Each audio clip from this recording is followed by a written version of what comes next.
Hello and welcome to my new video. In this one, people, we are carrying on or continuing with the repair to my Fran-ken Cougar gearbox. If you've watched part 1, you would know that we had an issue. If you've not watched part 1, the issue was, I was trying to be clever. I put a Top Cat / Cougar Pro lace shaft from the Pro diff in my model. The pitch from the lace shaft didn't match the belt, but it did work for a very long time. I put extra tension on the belt. It did work, but then it failed, strangely, when I adjusted the diff. Which doesn't really make sense. But anyway, if you watch part 1, it will fully explain the issue. So now, part 2, we are cleaning and reassembling. I've just destroyed the original thrust bearing. Those 1mm balls are scattered. You might be able to make them out.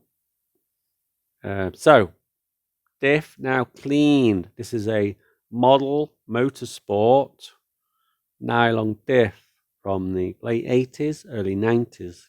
So this is a vintage model motorsport diff. And it is still in mint condition, even though I made a foolish mistake. Actually, it wasn't a mistake. I was trying to be clever. It didn't work. Silly Billy. So anyway, I'm now going to silicone my balls after I put this locking washer, this spring washer, these two washers that compress together, that make it into a locking washer. So let's get them. I'm just double checking the new parts. I've got a new bolt to go through the diff.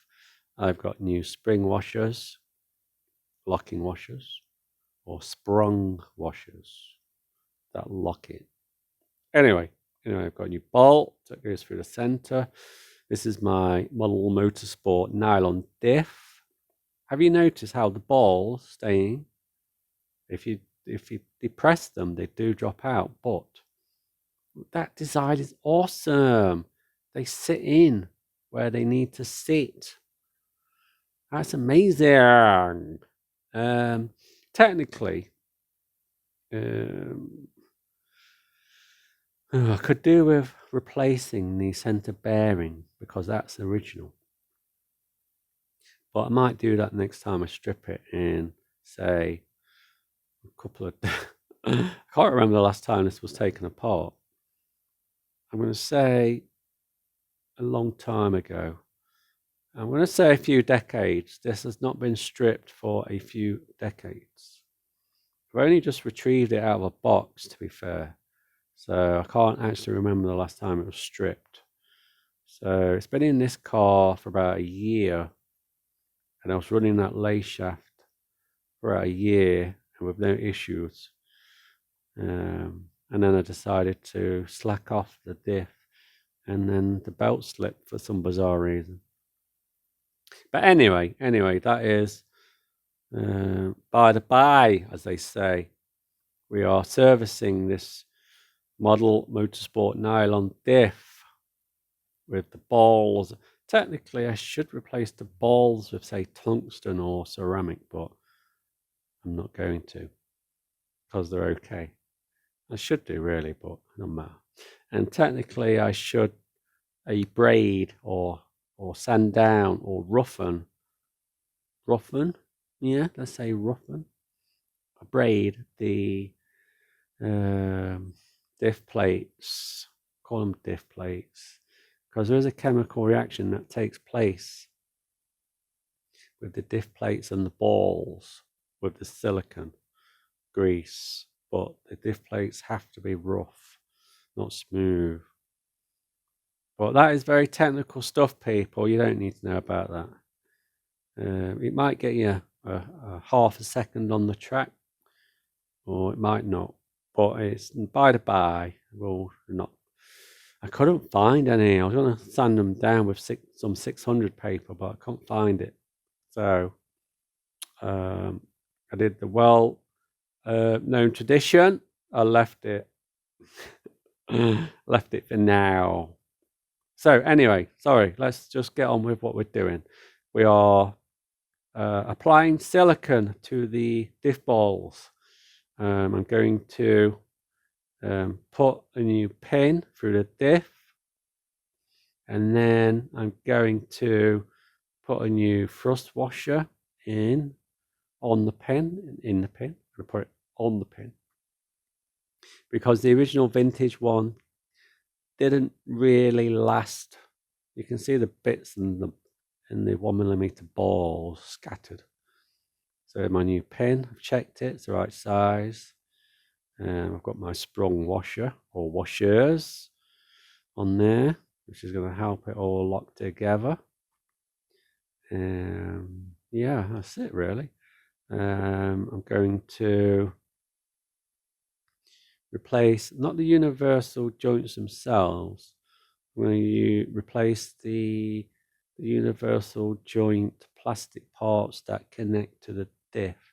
I'm going to treat this diff to new parts, people. I know it's crazy stuff. We're really pushing the boat out with this one. We're going to replace it with replacement part or new parts. If I get these, get the washers on. I don't know what am I doing? Just get them on there. Get the sprung washers on the shaft. Yeah, and remember, these are the same as the Cougar 2 works ones. They have to be pointing in opposite directions. The shape of the disc works as a spring when they compress together. So they need to be pointing correctly. I was just double checking there, being technical. I can't get the thrust bearing out of the bag. There you go. Out of the bag. They're very modern new thrust bearing. Slightly different to my vintage one, which is all in bits on the cardboard there in front of us. Yeah. So I've used silicone in the diff. I'm using moly.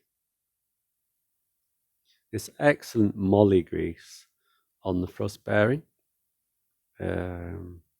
Yeah, don't spare the grease, people. Don't spare the grease. You never know.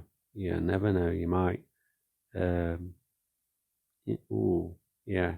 There you go. There's my very modern thrust bearing. Getting it greased up with the moly. Yeah, this all came about because the belt slipped on the differential. Luckily, it didn't damage the diff. It's quite strong. This model motorsport nylon diff is pretty strong. It was an upgrade back in the late 80s, early 90s. If you see one for sale, I would pick one up. You don't see many nowadays. You used to see the odd one on the flea-bay, but I think Schumi Spares had one a while back. I did see that on their website. Yeah. But yeah, if you do see one, I would advise you that they are very good indeed. As good as the Pro diff for the Cougar / Top Cat. Yeah, just as good. With standard size pitch on the belt, though, people. Standard size pitch on the belt. Yeah, very sticky thrust bearing there. Didn't really want to go in. But it's in. I forced it. Don't be scared to force stuff, people. Just be careful, okay? See, my bony fingers don't exert as much strength. Say if I had big fat sausage fingers, then I would be a bit more careful. But because I've got very thin bony fingers, the torque setting in the bony finger is less. So when I shove something, the torque on that the torque setting of my bony finger is less than a big fat sausage finger, for example. I'm just saying, keeping it real, people, keeping it real. Yeah, so here we are, fitting the new plastic parts. So I fitted. So let's refresh. I've cleaned the diff. I've re-greased the diff. I've put a new shaft through the diff. Oh, don't stab your hand with your screwdriver. That is a pro tip, people. Be careful with your tools. Careful. Do not stab yourself accidentally with your screwdriver. So anyway, let's not mess about. We are tightening this diff all the way down. I'm giving it full screwdriver. I've tightened that all the way down. Okay, it still moves. Very tight. It is all the way down. So when you reassemble a diff or you build a diff, see, look, I'm just tightening it that slight bit more. Look, that is fully down now. That was tight, but I put my butt screwdriver into it and it is all the way down. So now I'm going to turn it off. I'm going to turn it off a full turn. So there's half. That's half a turn. That is a full turn. That is a full turn. Oh, I thought about doing it a bit more, but no, I've left it a full turn. So what I did, I tightened it all the way down, so I couldn't tighten it anymore. And that is a big butch screwdriver. So I made sure it was down, and then I released it half a turn at a time. So I did half a turn, and then another half a turn. So that equaled a full turn. So I did a full turn. I think the fundamental is for any diff that you assemble is 1.5 to 1 turn. Okay, that is basic, fundamental. When you assemble a diff, start with say 1.5 or a full turn off from tight. I've got quite a lot of experience, so I know that half or full turn will probably be about right. But if you've not done one before, start with a full turn, and that puts you in the fun zone, so you can adjust it on the fly when it's on your model with a screw. So anyway, so let's just recap. I've assembled the diff. I've siliconed it. I put my new shaft in. I put my new plastic parts on. Put my new thrust bearing in. I'm just fighting with these universal joints. I've used the standard method of pushing one side in, and I've used a tool on the other side. Here you go. Very basic stuff, people. Very basic stuff. So I'm pushing. I'm using my bony finger. Look, I'm pushing it in, and then I'm going to use my universal joint tool to finish it off. Here you go. Very easy, straightforward stuff, people. So that is the diff back together. And this is my Cougar2 Works classic lay shaft. This is what's going in. So I've checked the pitch on the lay shaft, and I've checked the pitch on the Model Motorsport nylon diff, and they match. And I have a new belt, and that's where we are. Diff assembled, diff set, lay shaft in position, and that's it then, people. Join me on the next video, and we will continue this project repair. And thank you very much for watching, and laters.